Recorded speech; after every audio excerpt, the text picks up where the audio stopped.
This week's Torah reading, Parshat Kedoshim, is known as the Holiness Code, for it contains many of the mitzvot that have to do with holiness, and the imperative at the beginning, in some ways, can be understood as the vision or mission statement of the Jewish people: you shall be holy because I, the Lord your God, am holy.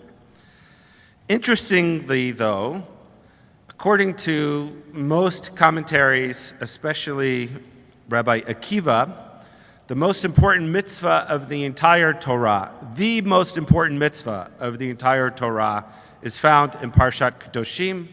It is the mitzvah of V'ahavta l'reyecha kamocha, that you should love your neighbor like yourself. Whenever I think about this comment, I'm reminded of a newspaper cartoon that I clipped quite a few years ago that depicts a rather testy-looking woman greeting her minister on exiting church. The caption reads, "I'd like to see you love my neighbors."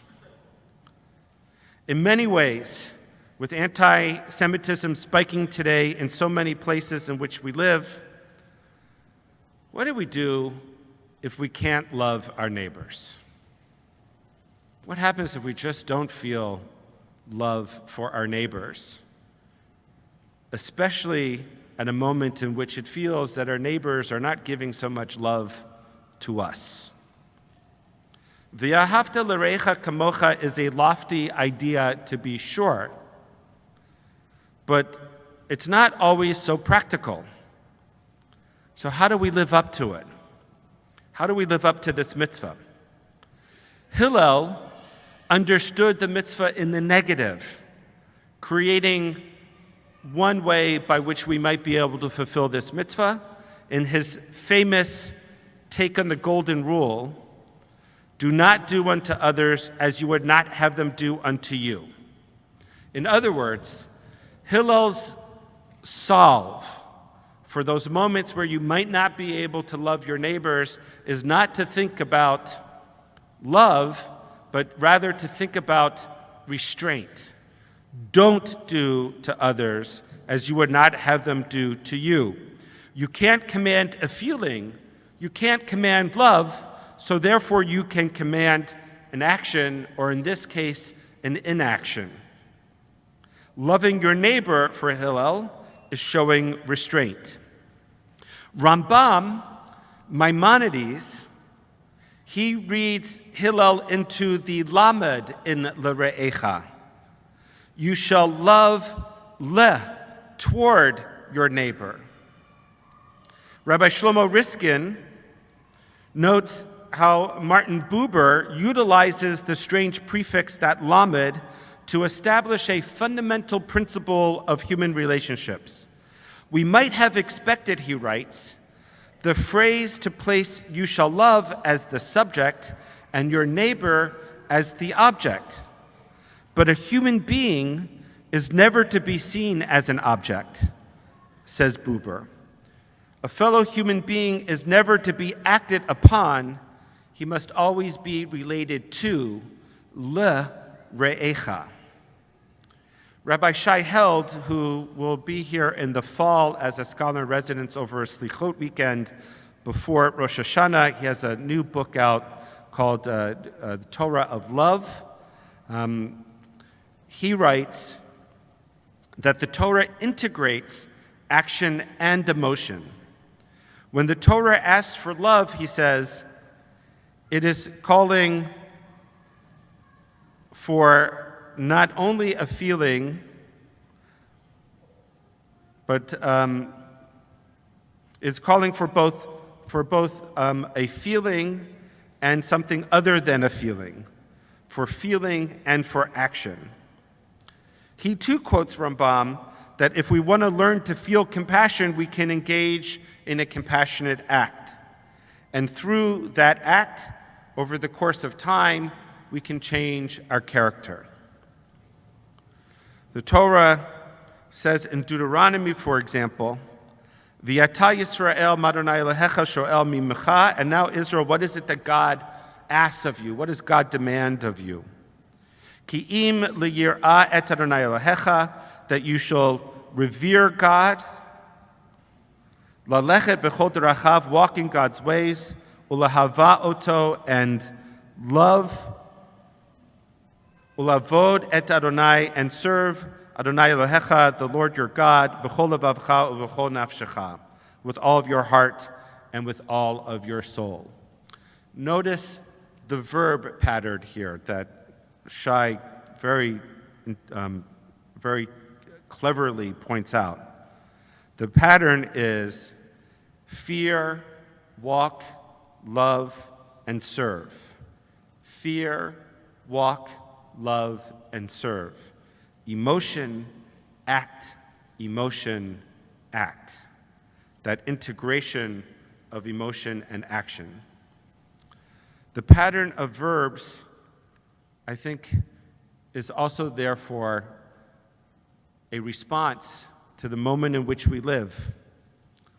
What do we do about this moment? How do we maintain these ideals, these values, such as v'ahavta l're'echa kamocha, we should love our neighbor as ourselves, at a time in which hate seems to be rising, directed towards us from our neighbors, by and large? Well, fear is a normal response.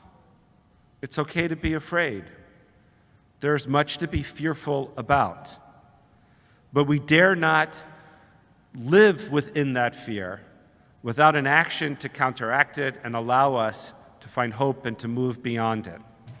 So I want to suggest an action that we can do that's coming up very soon in our community.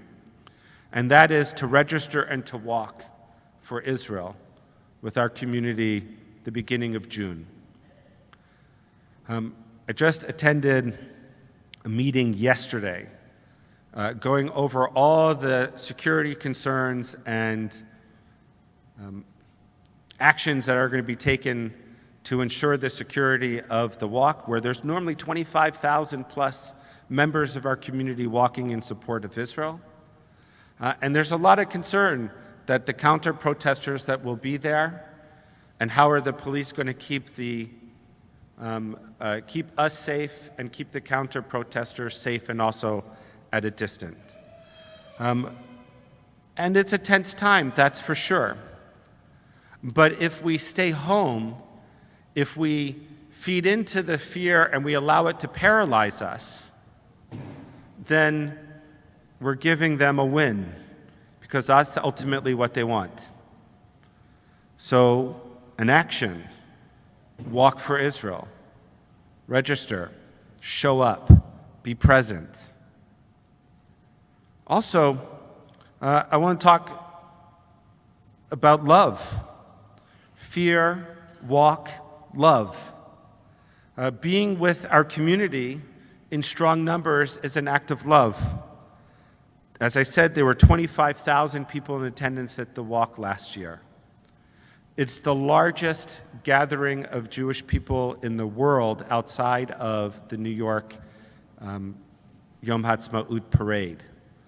But the parade in New York is sponsored by organizations and is literally a parade with floats and all the chazarai that goes with the parade. This is the largest pro-Israel gathering in the world historically, outside of Israel. And there's something really, really powerful and profound about being together, especially in large numbers. And I think this year, if there were 25,000 last year, we should aim for 35,000 this year. This year, more than other years, it matters to show up. It matters to be part of a loving community. It matters to be proud Zionists who love Israel, not without its criticisms, not without its concerns, because true love points out the areas that could be better. But this year, more than other, it matters to show up.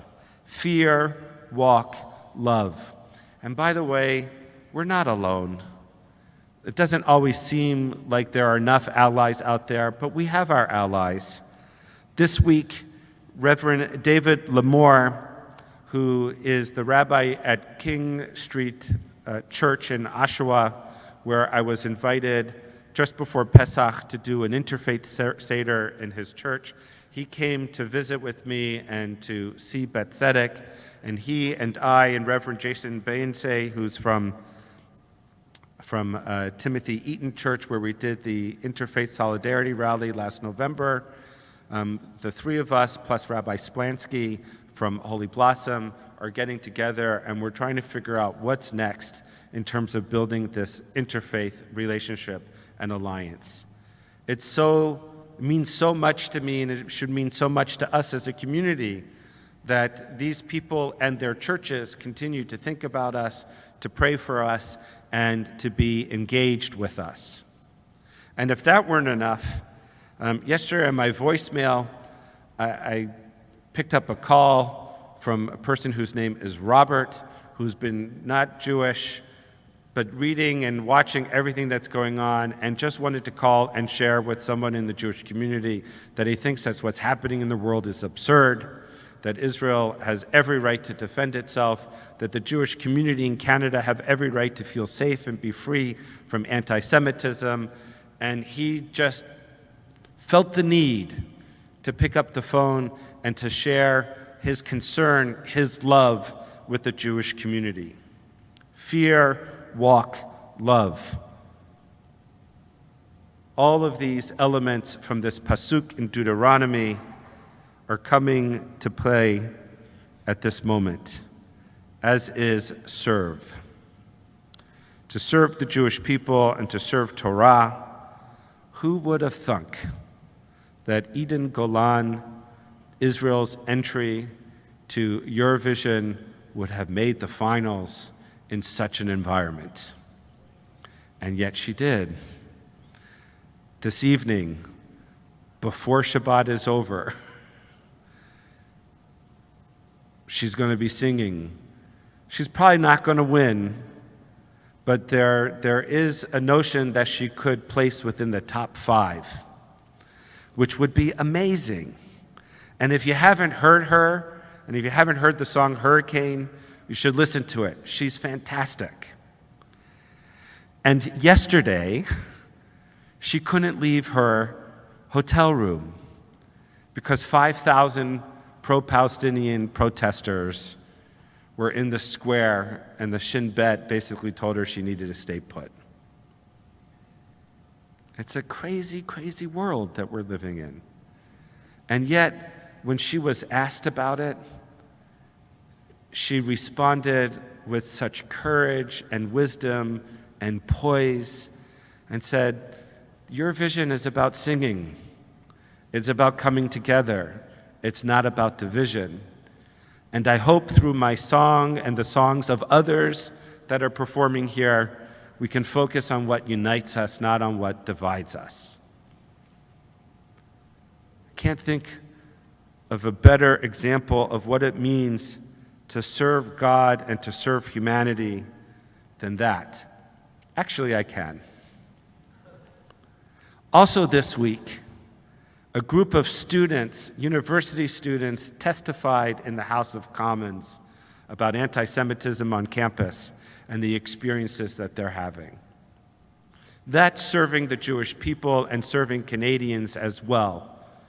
And what courage to come forward and put yourself out there and share your experiences with those that have the power and ought to do something about it. If anything, at least insisting on the implementation of laws that are on the books and the regulations that already exist on university campuses.